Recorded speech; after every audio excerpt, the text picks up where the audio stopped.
Hi, I am doctor Shikha Sharma और आज हम बात करेंगे गट हेल्थ के बारे में। जब हम गट हेल्थ के बारे में बात करते हैं तो हमारे दिमाग में 2-3 चीज़ें आती हैं, जैसे कि गैस है, एसिडिटी है या फिर खाना ठीक से डाइजेस्ट नहीं हो रहा और आप कॉन्स्टिपेशन या लूज मोशंस इस तरह की आपको प्रॉब्लम्स आ रही हैं। तो सबसे पहले हम समझते हैं कि गट हेल्थ में ये प्रॉब्लम्स आती क्यों हैं और इसका जो लॉन्ग टर्म सोल्यूशन क्या है, क्योंकि आई एम श्योर अभी तक आप बहुत सारे एंटासिड्स भी खा चुके होंगे, कई इस तरह के हींग और इस सब की चीज़ों को भी आप इस्तेमाल कर चुके होंगे और टेम्पररी रिलीफ तो आपको मिलता है, मगर फिर आपका गैस, ब्लोटिंग और ये परेशानी आपको शुरू हो जाती हैं। तो जब हम गट हेल्थ की बारे में बात करते हैं, तो जो इंटेस्टाइन है, पहले हमें समझना है वो एक ट्यूब नहीं है। यानी वो एक ट्यूब नहीं है जो आपने ऊपर से खाना डाला वो ट्यूब की तरफ पास कर रहा है।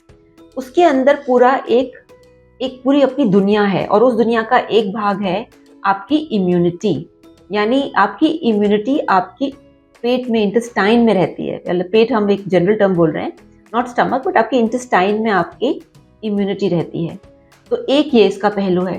दूसरा पहलू जो बहुत इंपॉर्टेंट है गट हेल्थ का, वो है कि इंटेस्टाइन की जो बनावट है वो ट्यूब जैसी नहीं होती। वो जैसे एक आप कह सकते हैं फर का जैसे कारपेट होता है और उसके अंदर फरी फरी सा होता है, वैसे ही इंटेस्टाइन के अंदर एक फर टाइप की चीज होती है जिसको हम विलाय कहते हैं। और ये इसका बहुत एक महत्वपूर्ण रोल होता है। ये खाने को अब्जॉर्ब करके उसमें से वाइटामिन्स एक्सट्रैक्ट करके वाइटामिन्स क्रिएट करता है। और अगर ये चीज खत्म हो जाए तो सबसे पहले आपको कुछ वाइटामिन्स की डेफिशिएंसी शुरू हो जाएगी। तो यानी जो ये एक इंटेस्टाइन की जो बनावट है, जैसे चेहरे की बनावट होती है, स्किन की बनावट होती है, वैसे ही इंटेस्टाइन की एक पर्टिकुलर मॉर्फोलॉजी, एक बनावट होती है, जो अगर वो ठीक है तो आपका डाइजेशन ठीक रहेगा, आपकी सेहत ठीक रहेगी।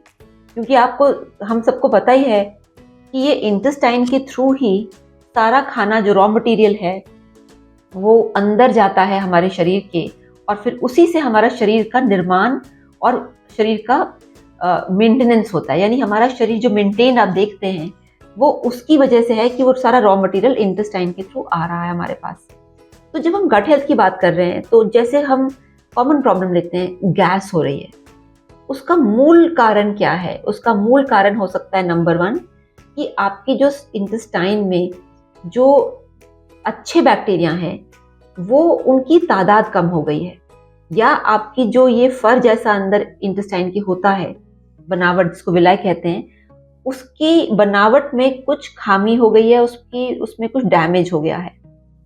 तो ये गैस तभी बनना शुरू होती है जब आपके जो इंटेस्टाइन में जो फर्स्ट लेवल ऑफ डाइजेशन होना चाहिए वो ठीक से नहीं हो रहा और रॉ मटेरियल गैस के फॉर्म में ज्यादा बन रहा है, नंबर 1।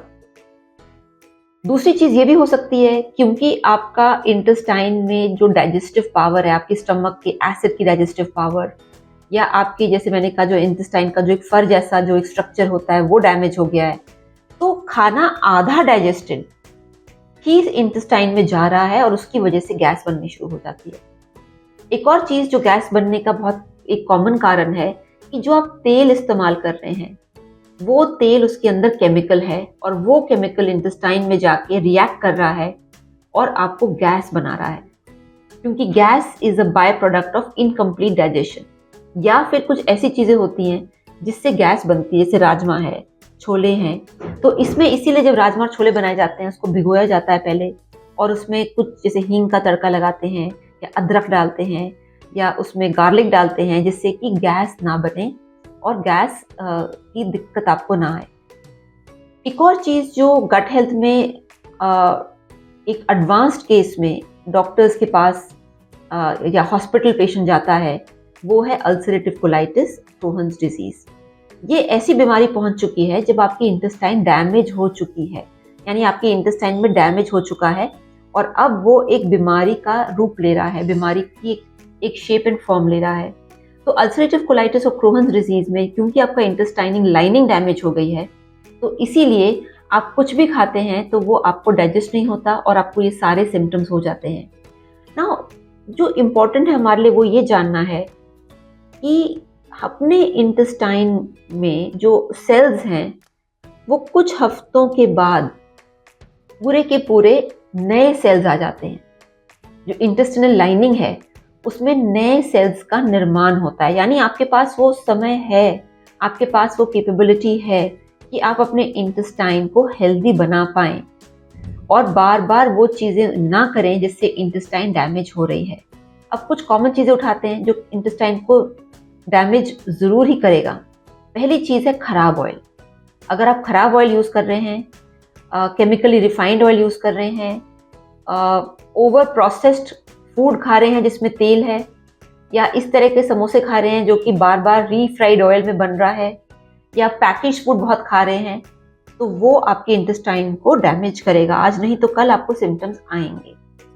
दूसरा जो डैमेज होता है इंटेस्टाइन का वो होता है फिजी ड्रिंक्स, यानी कि जैसे ये एरिएटेड ब्लैक ड्रिंक्स, जो फिजी ड्रिंक्स होते हैं अलग अलग तरह के, जैसे एरिएटेड ड्रिंक्स मार्केट में मिलते हैं जिसके अंदर चीनी है, जिसके अंदर वो काले रंग के केमिकल्स हैं और उसके अंदर सोडा है।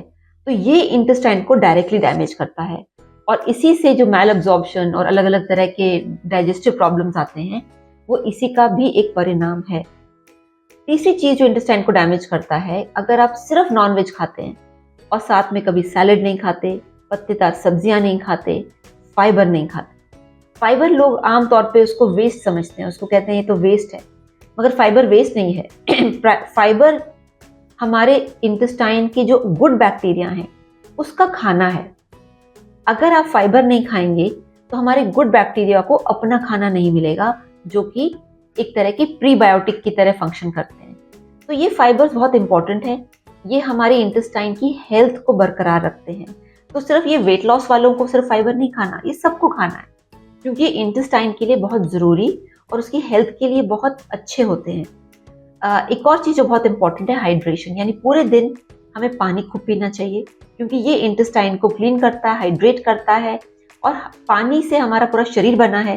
तो शरीर की पानी की रिक्वायरमेंट बहुत ज़्यादा होती है जो हम नहीं पीते और इसीलिए हमारा जो इंटेस्टाइन है वो हेल्दी नहीं रह पाता है।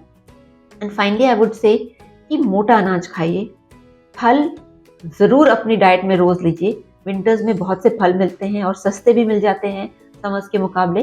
तो ये समय जो विंटर्स का है ये अपनी स्ट्रेंथ, इम्यूनिटी और अपनी को हेल्दी बनाने का समय है। तो ये ज़रूर आप लें तो आप देखेंगे कि आपका इंटेस्टाइन अगर हेल्दी है तो आपकी सेहत हेल्दी है, आप सेहतमंद रहेंगे।